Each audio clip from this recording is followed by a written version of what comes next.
Hi, this is John Murray, Murray Therapy. This is Corona Creative Session 4.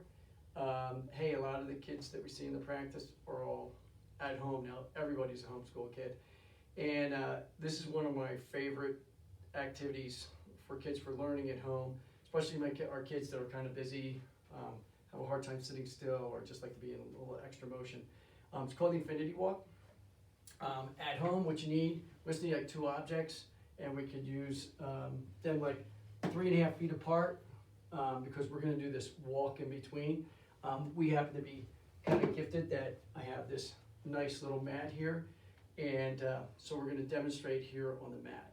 And I'm gonna ask Paulina to come in, and she's gonna be my model here. And we're gonna have your son or daughter start with their back to you. So I'll explain that as we progress along here. And the object is just for the child to get the pattern. It's a figure 8 pattern. And I can tell you a little bit of what's going on. I mean, every time Paulina comes to the middle, or she or he comes to the middle, they cross the midline of the body. Very good for the nervous system. The other thing is that there's a lot of work going on the inside, the outside of the muscles in the lower body and the trunk. What a beautiful thing. And a lot of my friends, they have tendency, once they start moving away, they sort of go around like this, or a little extra, or get a little confused. And so we want to do, if I need be, just to get the pattern down, you can put your hands on their shoulders and you can guide them around. Because the most important thing is for them to get the pattern first, and then we can add on there. Because when we start doing the learning part is very, involves the eyes moving separate from the rest of the body. Involves a visual gaze and a visual vigilance and a horizontal tracking. There's a lot going on in this little simple activity. So suppose Paulina's my daughter, and we're going to do a little bit of spelling. She's 6 years old. We're going to do a little bit of spelling work here.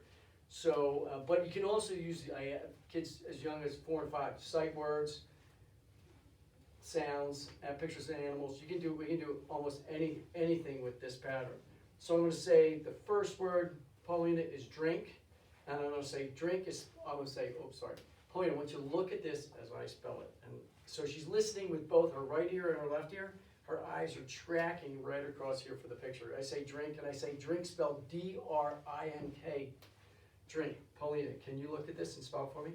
D-R-I-N-K. Spells what? Drink. Excellent. Paulina, can you spell drink for me?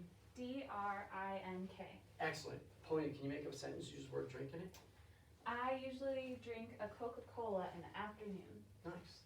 Okay, so this is great. Now here's what happens when your child is a little bit off on the spelling. Okay, Paulina, the next word is picture. P-I-C-T-U-R-E spells picture. Can you look at it and spell it for me? P-I-C-T-U-R. Spells picture. Oh, E. E. Okay, right. So here it is. So I will just start from we're going to go back to the beginning, and I'll spell, Paulina, when you look at this, I'm going to spell it for you. P-I-C-T-U-R-E spells picture. Can you look at it and spell it for me? P-I-C-T-U-R-E spells picture. Excellent. Paulina, can you spell picture for me? P-I-C-T-U-R-E spells picture. Actually, that is great. And can you make up a sentence and use the word picture in it? Yes. I usually take a picture of my cat when they're sitting in the window. Awesome.